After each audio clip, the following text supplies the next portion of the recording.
This bill today is the new form of abuse, coercion, and harassment of Iowa women.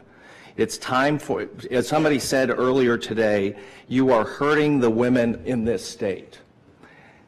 Time for GOP politicians to stop playing politics and to stop this cruel assault on Iowa women.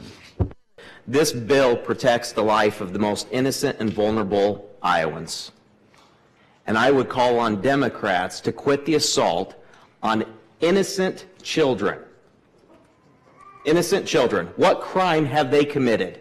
Sure. Well, ladies and gentlemen, I'm going to sign the report. I respect everybody that came, and I appreciate the courage it takes to do that. But yet, that's an interesting letter, though. The liberal author of that played pretty fast and loose. I think science denial is a pretty common phrase used around here, and as I hear somebody talk about science-based, I think the science makes it pretty clear, it has for generations, that fertilization is when life begins. That's the science. I guess I have nothing huge to finish, but I do need to respond. Senator Bolcom, I thought that was inappropriate, and I thought it was not very classy. In your remarks, you slightly attacked, it's not a huge attack, but attacked Senator Sinclair for her efforts that I laud and that I celebrate for last year's bills.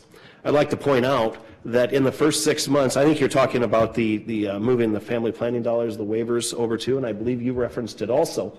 So instead of what we ended up having, and we have the results from the first 6 months, instead of moving all of these tax dollars to places that have been nationally recognized as meat markets, just parts suppliers for research. Point of order. We need to stick with the facts. Oh.